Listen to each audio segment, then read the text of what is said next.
Krisis moralitas di Indonesia kembali disorot setelah sejumlah pejabat terjerat kasus korupsi. Peningkatan kasus suap dan penyalahgunaan anggaran menunjukkan melemahnya nilai integritas di kalangan aparatur negara. Masyarakat berharap penegakan hukum yang tegas dan keteladan pemimpin dapat menghentikan turunnya moralitas ini dan memulihkan kepercayaan publik. Beberapa tahun terakhir kita terus melihat berita tentang korupsi mulai dari pejabat daerah, kementerian, hingga lembaga yang seharusnya menjaga keadilan. Masyarakat semakin cemas, semakin lelah, dan semakin kehilangan kepercayaan. Publik berharap aparat negara menegakkan hukum seadil-adilnya bukan justru menyalahgunakannya.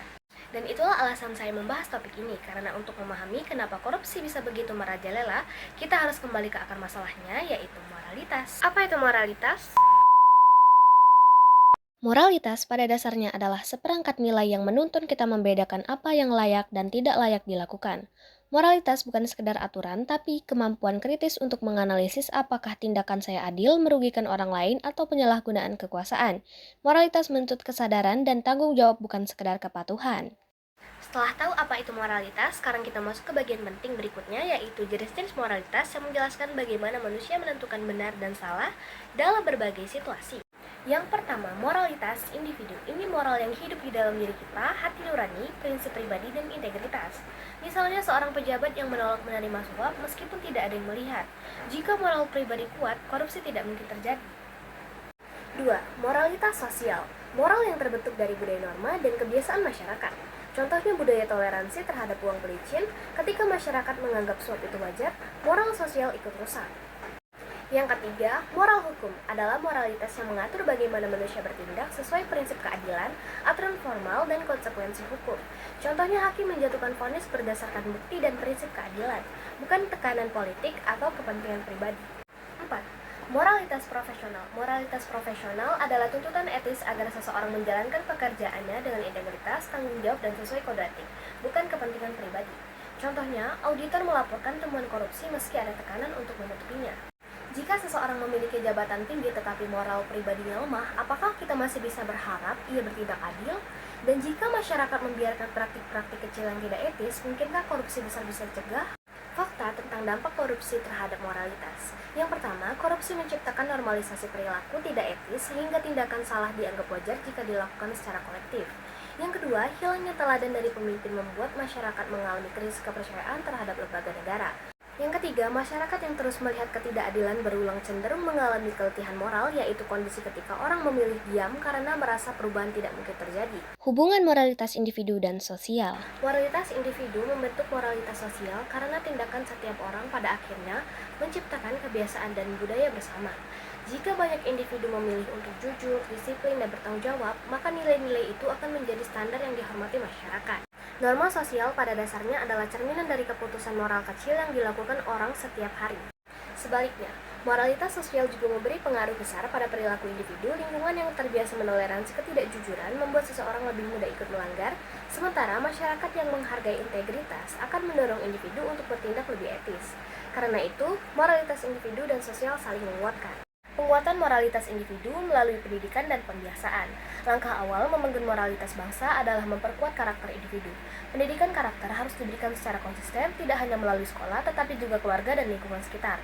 Anak-anak dan remaja perlu diajak memahami alasan dibalik nilai moral, bukan hanya diminta mematuhi aturan.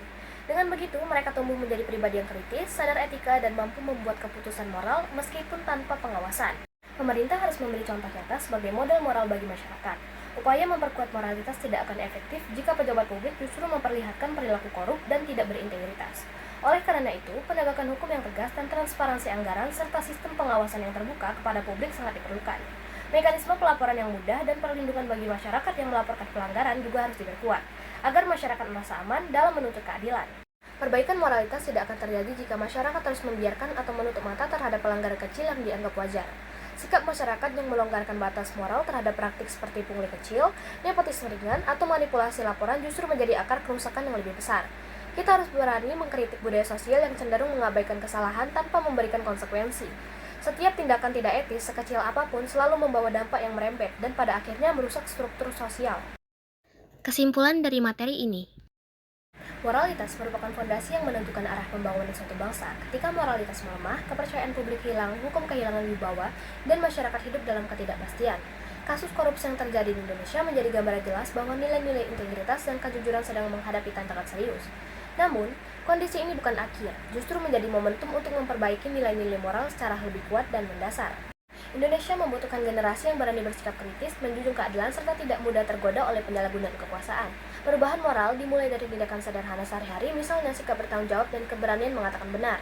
Ketika individu memperkuat moralnya, masyarakat menuntut etika yang lebih tinggi dan pemerintah menjalankan hukum secara adil, maka terbangunlah masa depan Indonesia yang lebih bermartabat. Sebelum kita melihat ilustrasi berikut, mari kita sadari satu hal. Korupsi bukan sekedar pelanggaran hukum, tetapi kerusakan moralitas dan keadilan.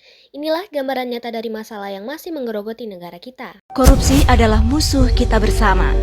Ibarat virus, korupsi juga tersebar di mana-mana. Wabah di seluruh penjuru menggerogoti negeri. Korupsi terjadi karena cinta materi. Tindakan korupsi seringkali melibatkan hubungan keluarga, anak, dan istri. Karena kebiasaan keluarga yang tidak peduli dari mana asal penghasilan sehari-hari. Karena itu, keluarga punya pengaruh besar untuk mencegah korupsi dari akar.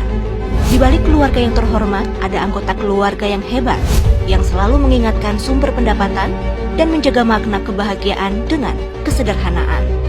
Jangan sampai terlambat hingga semuanya menjadi kiamat. Ditangkap penegak hukum, penghuni rumah tahanan bertahun-tahun tidak pulang.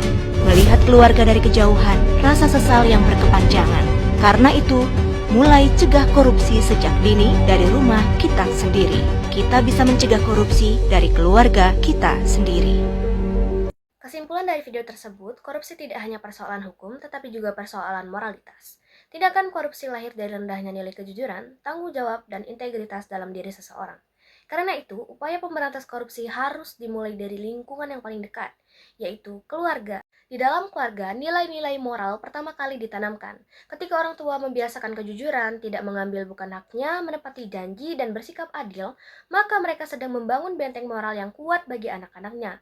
Sebaliknya, ketika keluarga membiarkan kebiasaan buruk seperti berbohong, menipu, atau mencari jalan pintas, maka benih-benih korupsi tumbuh sejak dini. Oleh karena itu, menjaga moralitas dalam keluarga adalah langkah utama dalam pencegahan korupsi. Jika setiap rumah mampu menanamkan nilai moral yang baik, maka masyarakat akan menjadi lebih berintegritas dan bangsa ini akan semakin jauh dari praktik korupsi. Selesai sudah pembahasan materi ini, terima kasih sudah menyimak sampai akhir. Jika ada kata-kata yang kurang tepat atau penyampaian yang kurang jelas, saya mohon maaf.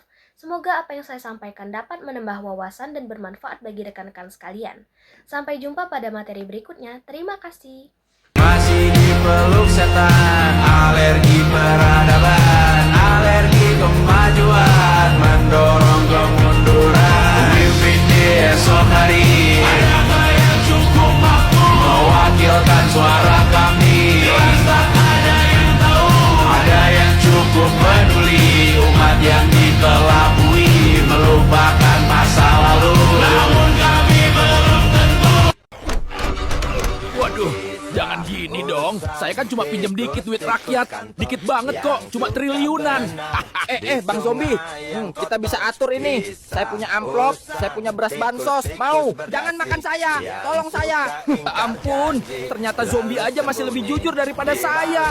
Aduh, nasib, jangan gigit muka saya. Gelengkan kepala dan katakan, Tidak, tidak, abaikan rayuannya dan katakan, tidak, tidak, tutup telinga dan katakan, tidak, tidak. Partai Demokrat bersama SBY terus melawan korupsi tanpa pandang bulu. Bergabunglah bersama kami. Katakan tidak pada korupsi.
Indonesia.